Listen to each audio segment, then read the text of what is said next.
बेहतरीन लोगों को नमस्कार, सादर प्रणाम। आज इस वीडियो में बात होगी चिलब्लेंस की। चिलब्लेंस यानी पेरिनियोसिस या फिर फ्रॉस्ट बाइट। इसका मतलब क्या है कि जो हाथ पैर की अंगुलियां हैं या फिर नाक और कान में सूजन आ जाती है। सूजन के पीछे का कारण क्या है कि अधिक समय तक ठंडी में काम करना या फिर गर्म कपड़े कम पहनना।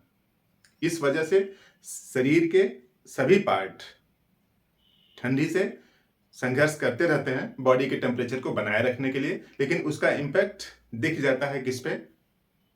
हाथ की अंगुलियों पर, नाक पर या फिर कान पर।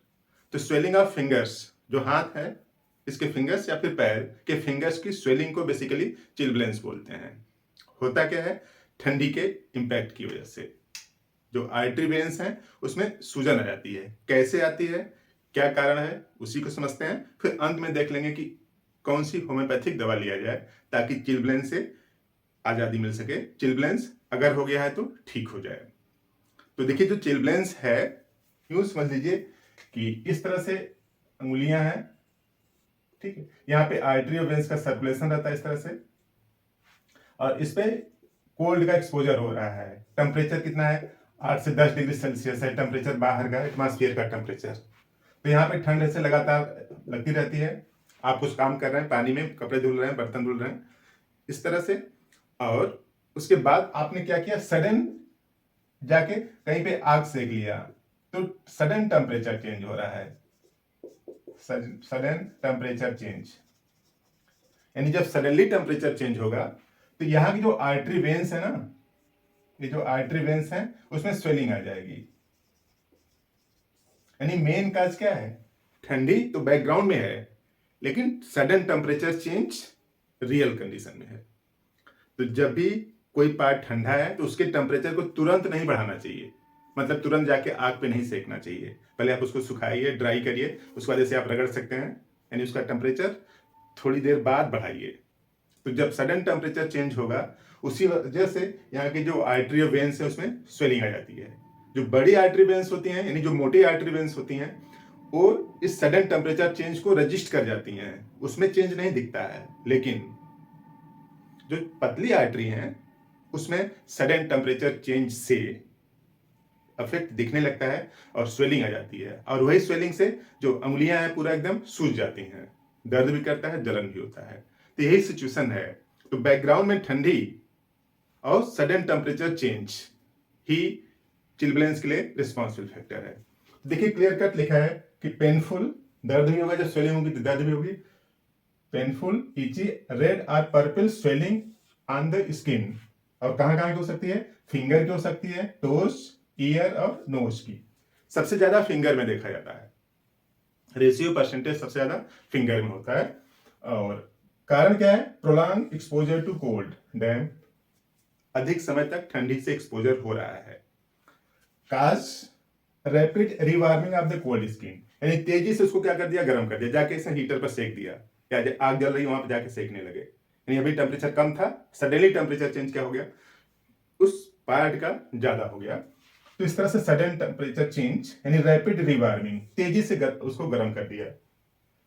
स्मॉल ब्लड वेसल्स एक्सपैंड, यानी जो स्मॉल ब्लड वेसल्स हैं वो क्या कर जाती हैं? एक्सपैंड कर जाती हैं। जब एक्सपैंड कर जाती है तो उसमें ब्लड सर्कुलेशन ज्यादा होगा, तो खुजली भी होगी, जलन भी होगी। तो यही सब सिम्टम्स आते हैं। स्वेलिंग होगी, यानी एक्सपैंड कर गया तो स्वेलिंग आ जाएगी। उसके बाद इचिंग, खुजली होगी, उसमें खुजलाएंगे। उसके बाद जलन भी होती रहेगी, थोड़ी थोड़ी जलन और खुजली। काफी दिनों तक अगर यही सिचुएशन रही, 10-20 दिनों तक अगर यही चलता रहा, तो संभावना बनती है कुछ लोगों के केस में ब्लिस्टर जैसे, फफोले जैसे बन जाएंगे या फिर अल्सर बन जाएंगे। तो करना क्या है? इससे बचना है। सडन टेम्परेचर चेंज नहीं होना चाहिए। जब सडन टेम्परेचर चेंज नहीं होगा तो चिलब्लेंस होने की संभावना कम होगी, नहीं होगी। तो टेम्परेचर से पहले बचें। ठंडी हाथ पैर में अगर लगे तो उसको धीरे धीरे गर्म करें, स्लोली जेंटल गर्म करें, धीरे धीरे गर्म करें। और गर्म कपड़े पहने, ग्लव्स पहने। और उसके साथ साथ जो रैपिड, यानी जाके सडनली आपके सामने, आपके पास न रखें हाथ पैर, ठीक। तो ये प्रिवेंशन कर सकते हैं, यानी सडन टेम्परेचर चेंज को बचाना है। होम्योपैथी में बेहतरीन कई दवाइयां हैं, उसमें से जो सबसे ज्यादा प्रिस्क्राइब की जाती हैं, जो सबसे ज्यादा यूज की जाती हैं, या फिर यूं समझिए जिससे सबसे ज्यादा पेशेंट को लाभ होता है, उसमें से दवा का नाम है एगेरिकस, एगेरिकस मस्कैरियस। 30 पावर की ले लें, 4 बूंद सुबह शाम लें, 4 बूंद सुबह और शाम। और दूसरी दवा पेट्रोलियम 30, इसका 4 बूंद दोपहर रात में। तो इस एगेरिकस से और पेट्रोलियम से अधिकतर लोगों के जो चिलब्लेंस हैं वो ठीक हो जाएंगे। तो इस तरह से होम्योपैथी की 2 दवा का यूज करके अधिकतर लोगों के चिलब्लेंस ठीक हो जाएंगे। दवाइयां और ढेर सारी भी हैं। कई लोग कमेंट बॉक्स लिखते हैं कि सबसे अच्छी दवा बता दो। भैया सबसे अच्छी दवा कुछ भी नहीं होती है, जिसके सिम्टम्स आपकी बीमारी से मैच करें वही दवा सबसे बेस्ट हो जाती है। जैसे हम आपसे पूछें कि सबसे अच्छा पासवर्ड क्या होता है, पासवर्ड 4 डिजिट का होगा, ओटीपी जो आता है। तो अब सबसे अच्छा ओटीपी क्या होगा, वो तो कुछ होता नहीं।